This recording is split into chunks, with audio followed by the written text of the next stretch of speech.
Today we're going to learn how to analyze a wholesale deal. It's not that complicated, and we're going to get to it right now.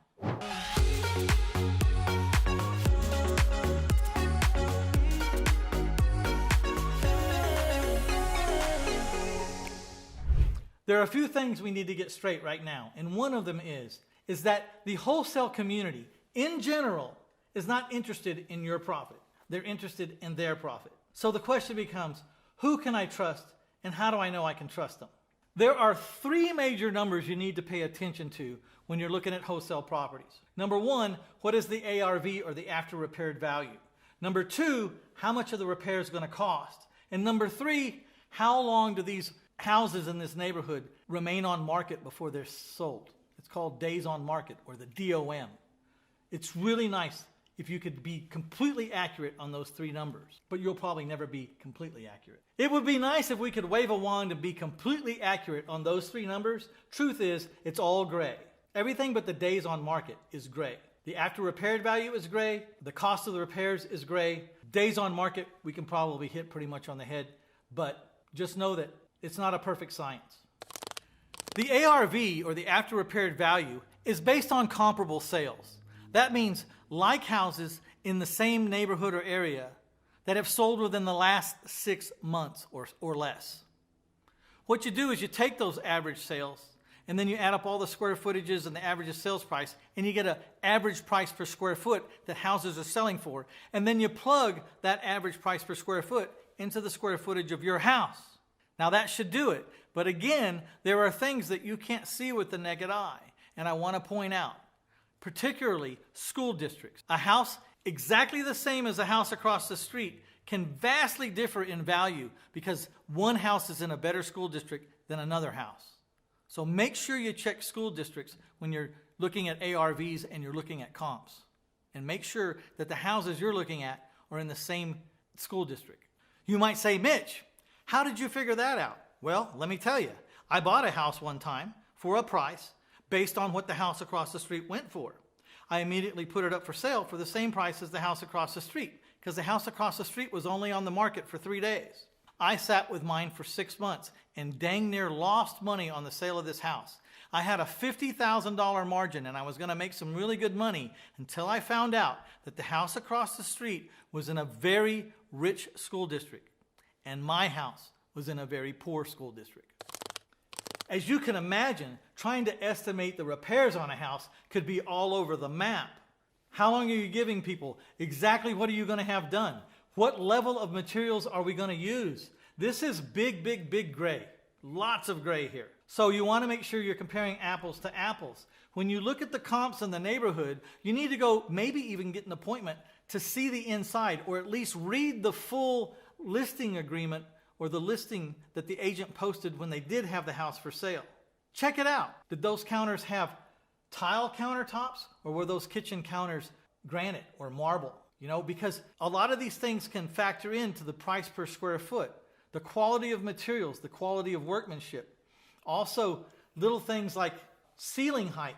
You know, a 2,000 square foot house with an 8-foot ceiling is not as worth as much as a 2,000 square foot house that has a 12-foot walls in a vaulted ceiling. You know, there's a lot of different things that can apply when the numbers are still the same, but not quite the same. When you're first starting out in the business, make sure you talk to 2 or 3 or 4 contractors to get ideas and prices. You'll start to see who has a better idea and who's easier to work with and who you think might be the best for the job. Cheapest is not better. When you're talking about repairs, cheapest is not better. It's rarely better. I like to pick middle of the road and up.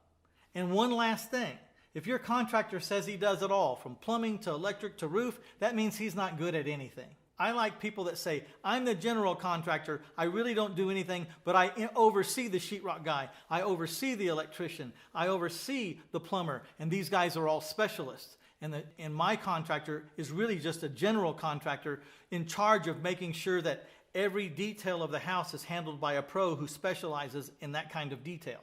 The last number was days on market, or the DOM. This will just tell you how hot a neighborhood is. You know, if houses are hanging around for 6 months before they sell, that's not so good. Houses are hanging around for 6 days before they sell, now we're talking. So Check the days on market. It's a very, very interesting number. You can find the DOM usually in the listing agreement or with the agent that listed the property. When they list houses for sale, they have a days on market. If a realtor sends you comps, it'll tell you this house sold on this date. The DOM was this many days, or the days on market was this many days. So you'll find all this stuff in the listing agreements or in the MLS information. So there are wholesalers out there you can trust.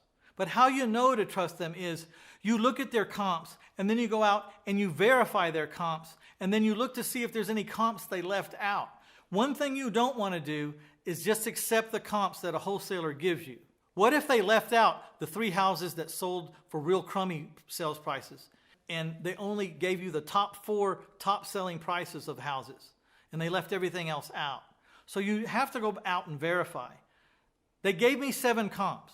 How many comps were available? Oh, there were 15 comps available? Why did they pick just these 7 and not give me the other 8?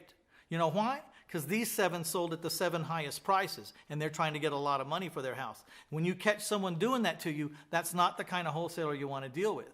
You want to deal with a wholesaler that's honest. They give you the whole 15 and tells you the worst selling house prices and the best selling house prices. And you also want to be careful of wholesalers that tell you that the repairs on this house will only cost $20,000. When you and I both know they're going to cost $30,000 if they're going to cost a dime.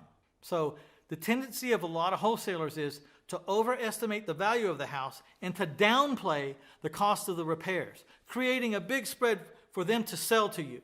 Well, you've got to check both of those things. You've got to confirm what the house is really worth in your own mind with your own research, and you have to do your own research to find out how much is it really going to cost to fix this house to the caliber and to the level of the other houses that sold for these kinds of prices. Probably one of the most popular questions I've ever been asked from the day I started to this very day right now is, how in the world do you find so many houses, Mitch? So one day I decided to answer that question, and I started going back. How did I find this house? How did I find that house? I had to talk to my partners. Hey, you remember that house over there on the east side? How did we find that house? I came up with 200 plus ways to find bargain properties. So if you want to check out my book, My Life in 1,000 Houses, 200 plus ways to find bargain properties, just go to 1000houses.com, click on the link right here, and then you might need to click on that tab that says Mitch's Books, and you'll find it. So make sure you get a copy of that book, because I'm sure it will spur you into some ideas that you've never thought of before in your life. And also, click that subscribe button so we can teach you more.